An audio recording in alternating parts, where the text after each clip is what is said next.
PTV, Telebisyon ng Bayan.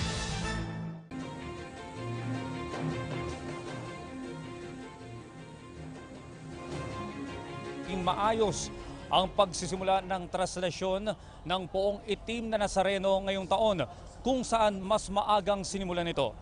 Live na magre-report ang aming kasamang si Jervis Manahan. Jervis?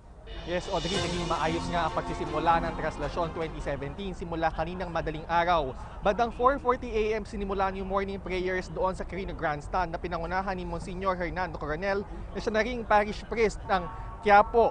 Matapos niyan ay naging mabilis naman ang pagsasakay ng imahe ng itim na Nazareno sa andas nito, di gaya dati na nagkakaroon pa ng mga aberya. Tila praktisado nga nung mga iho kung paano nila isasakay yung Nazareno doon sa andas. Makalipas ang ilang minuto, inilabas na ang lubid na agad-agad pinag-agawan ng mga deboto sa paniniwalang magdudulot ito ng milagro at matutupad nito ang kanilang mga kahilingan. By 5:30 AM ay nagsimula ng umusad ang traslasyon.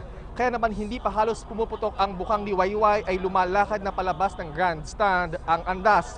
Libo-libo ang deboto at halos hindi na mahulugang karayom ang kabuuan ng grandstand. Matindi rin ang naging security doon dahil daan-daang pulis din ang idineploy. Kilo-kilometro din ang inabot ng pila para sa pahalik ng itim na Nazareno.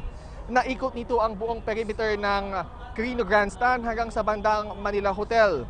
Pag-alis ng itim na Nazareno ay mahaba pa rin yung pila sa pahalik, kaya naman ang ginawa nila ay naglagay ng isang alternate na imahe ng Nazareno at ipinagpatuloy pa yung pahalik.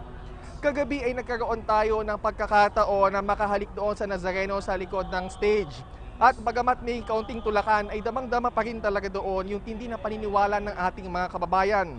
Nagpapatunay daw yan ng lakas ng pananampalataya ng mga deboto ng Nazareno dahil nagtiis sila ng init ng halos 10 hanggang 12 oras para lang sa ilang segundo ng paghalik.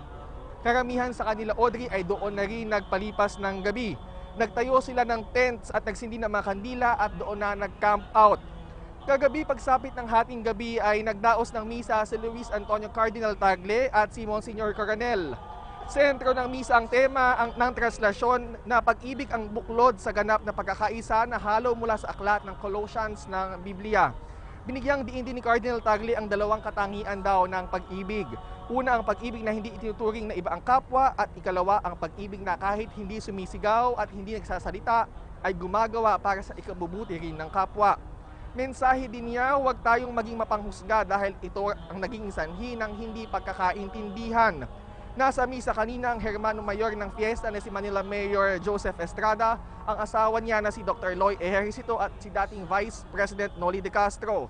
Pagtatayan ng mga debotong taon-taong sumasama sa traslasyon ay posibleng abutin ng past midnight mamaya bago maibalik ang Nazareno dito sa simbahan ng Quiapo. Mula dito sa Maynila, ako si Jervis Manahan para sa PTV News. Balik sa iyo, Audrey. Maraming salamat, Jervis Manahan.